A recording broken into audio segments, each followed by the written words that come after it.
प्यारे बच्चों, आज हम करेंगे क्लास 10 की वर्कशीट 74 और ये 19 जनवरी 2021 की वर्कशीट है। आज का विषय है सामाजिक विज्ञान में अर्थशास्त्र और आज हम वैश्वीकरण और भारतीय अर्थव्यवस्था जो चैप्टर है आपका उसकी करेंगे रिवीजन, पुनरावृत्ति करेंगे।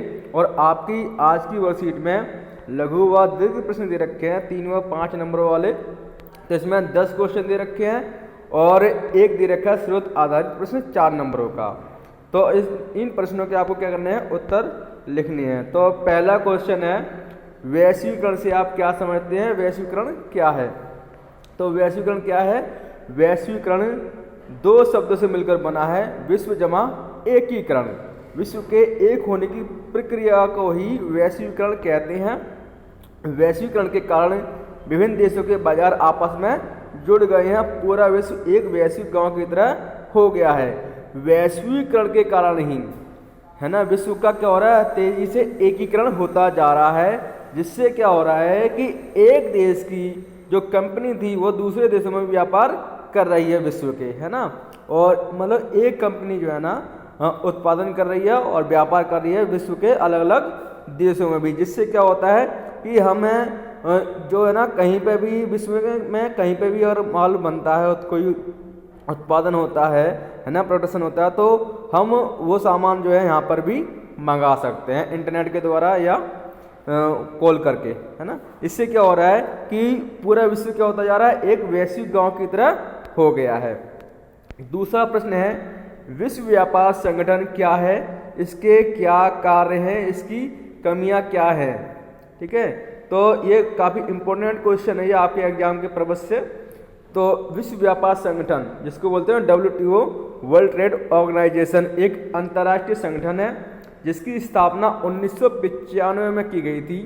इसका मुख्य उद्देश्य क्या है, विश्व व्यापार को बढ़ावा देना है, वैश्वीकरण को बढ़ावा देना है, उदारीकरण को बढ़ावा देना है यानी कि मुक्त व्यापार को बढ़ावा देना है, विश्व व्यापार के नियम निश्चित करना इसका काम है, और व्यापारिक झगड़ों का निपटारा करना भी विश्व व्यापार संगठन का कार्य है। जो भी व्यापारिक झगड़े होते हैं उसका निपटान WTO करता है।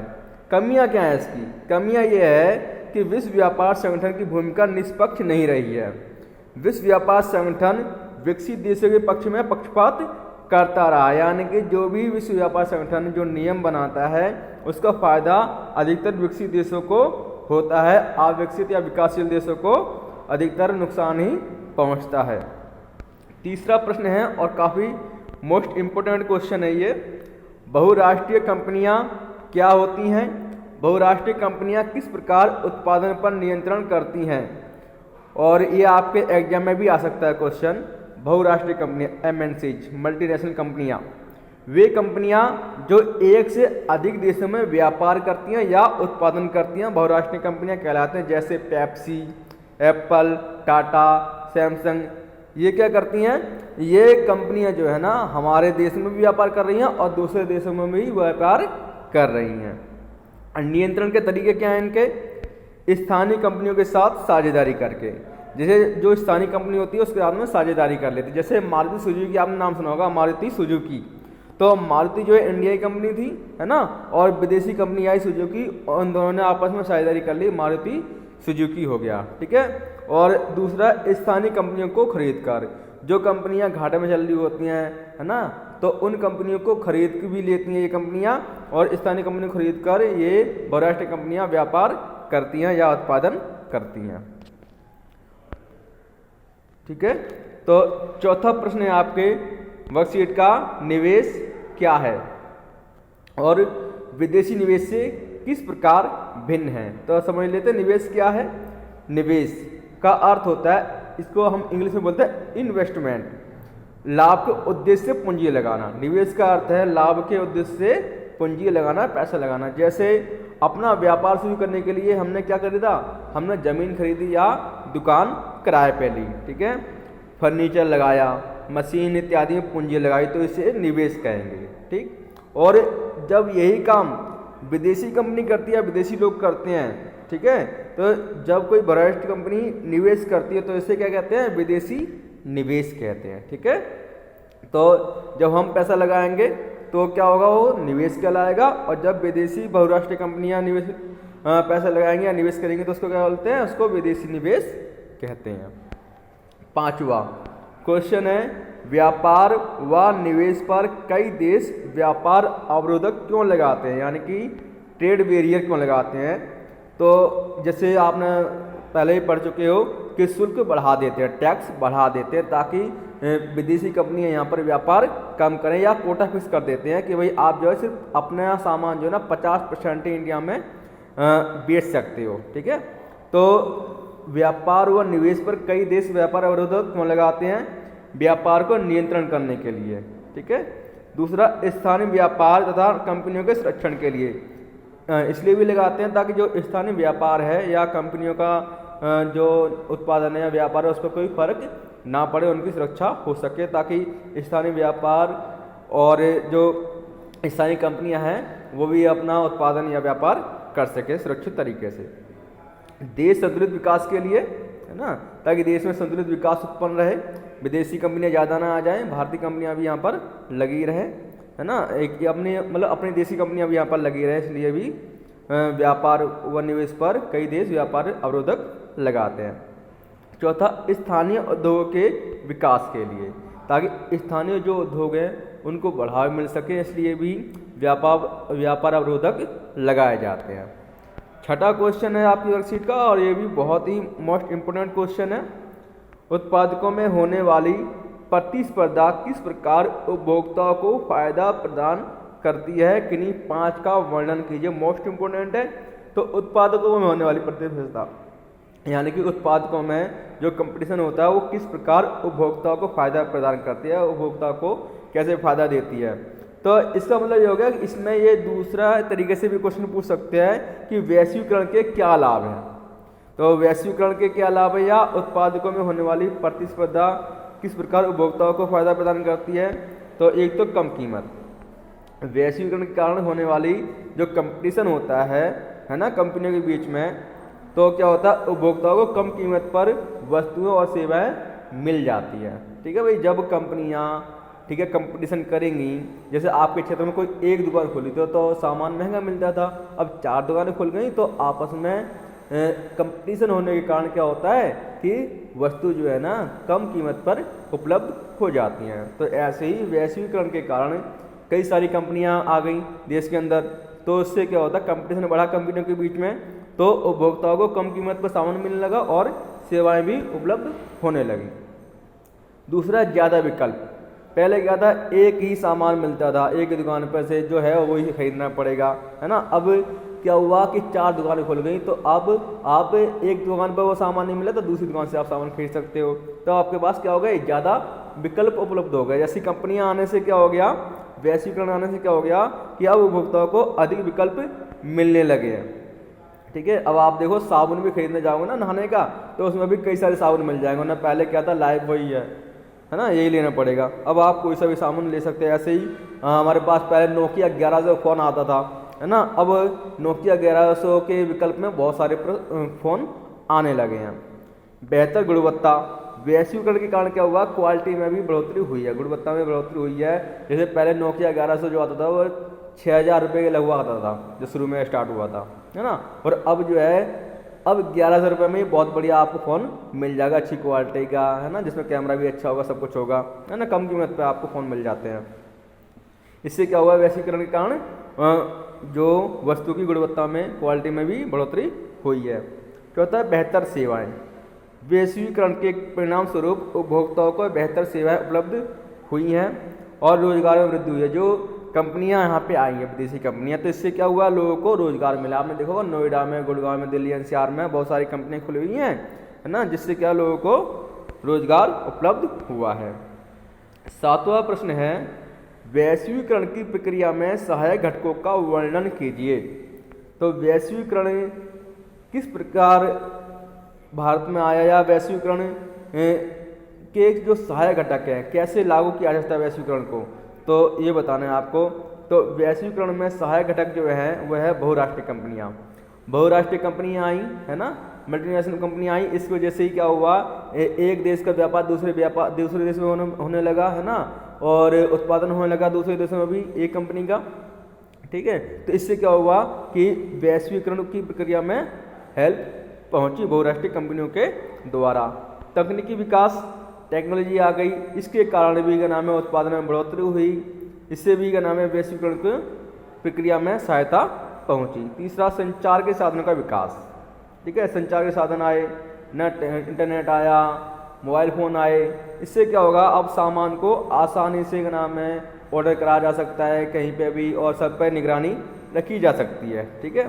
तो इससे भी वैश्वीकरण की प्रक्रिया में सहायता मिली है। चौथा, परिवहन के साधनों का विकास। परिवहन के साधनों का विकास हुआ टेक्नोलॉजी आने के कारण। तो हम जो है पहले महीने लग जाते थे एक सामान को दूसरी जगह पर भेजने में, अब आसानी से 1-2 दिन में ही सामान को भेजा जा सकता है ना। जैसे अब इंडिया से सामान अमेरिका में भेजना है तो आसानी से भेजा जा सकता है परिवहन के साधनों के विकास के कारण। पांचवा है उदारीकरण। कई देशों ने क्या किया था, प्रतिबंध लगा रखा था कि हमारे देश में कोई दूसरा देश व्यापार नहीं करेगा, आयात निर्यात नहीं करेगा, है ना।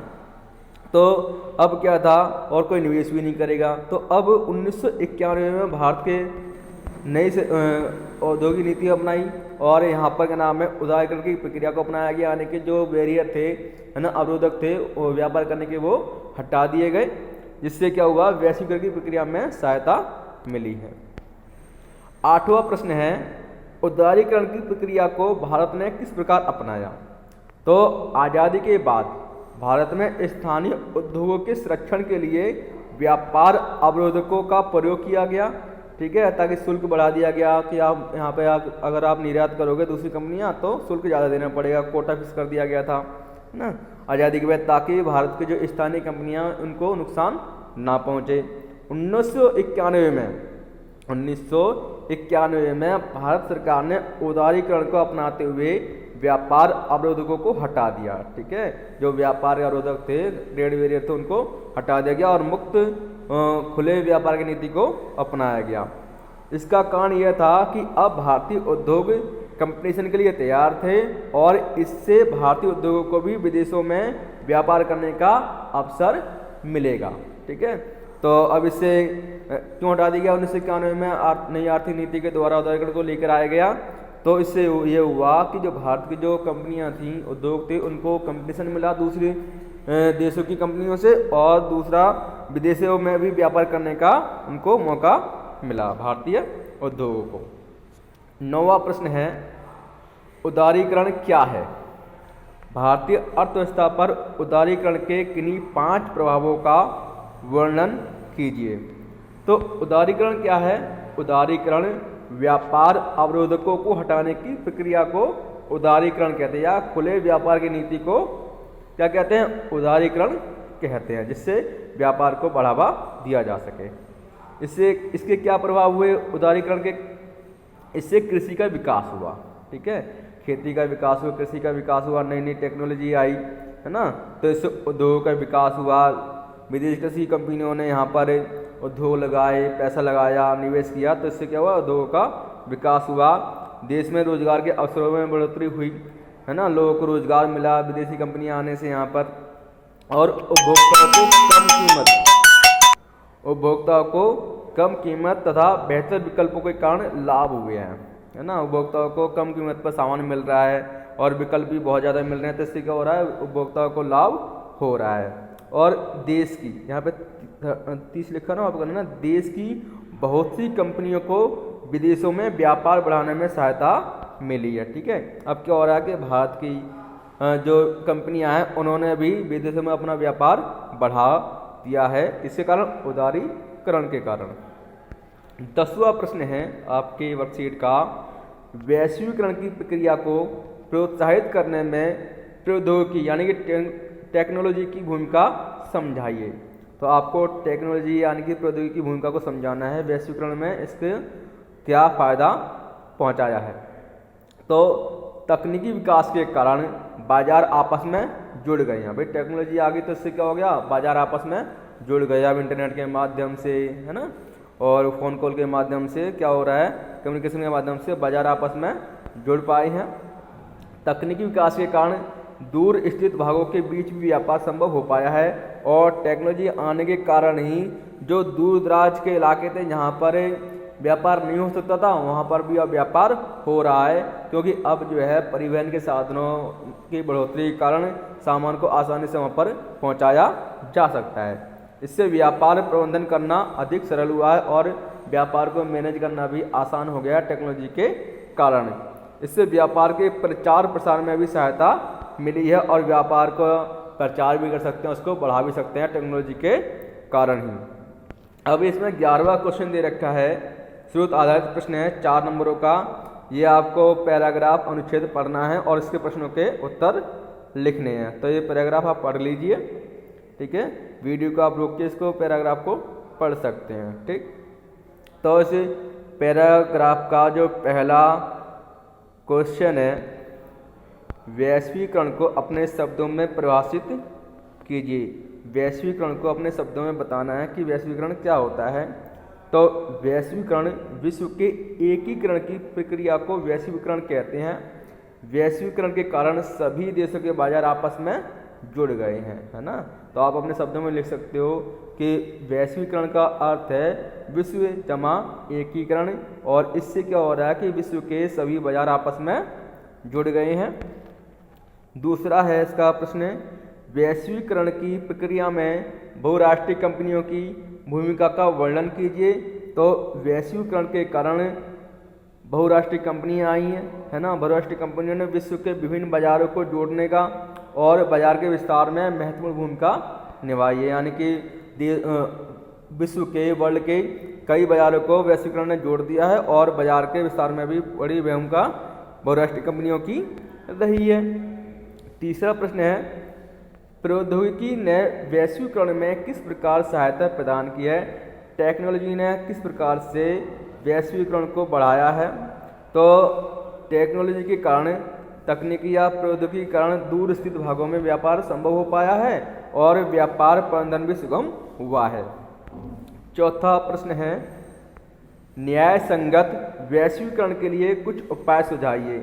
न्याय संगत वैश्वीकरण के लिए कुछ उपाय बताने हैं आपको। तो कई सारे उपाय हैं, उनमें से 2 उपाय बता दीजिए। श्रम कानूनों को कड़ाई से लागू किया जाए। जो भी श्रमिकों के लिए जो कानून बनाए गए हैं, ठीक है, उनको लागू किया जाए और छोटे उद्योग को संरक्षण प्रदान किया जाए। जो छोटे छोटे उद्योग है ना, उनको सरकार के द्वारा संरक्षण प्रदान किया जाना चाहिए, जिससे क्या होगा, न्याय संगत वैश्वीकरण आ जाएगा। तो बच्चों ये आज की वर्कशीट थी। अब इस वर्कशीट के प्रश्न और उत्तर अपनी कॉपी में लिख लीजिए। वीडियो देखने के लिए धन्यवाद।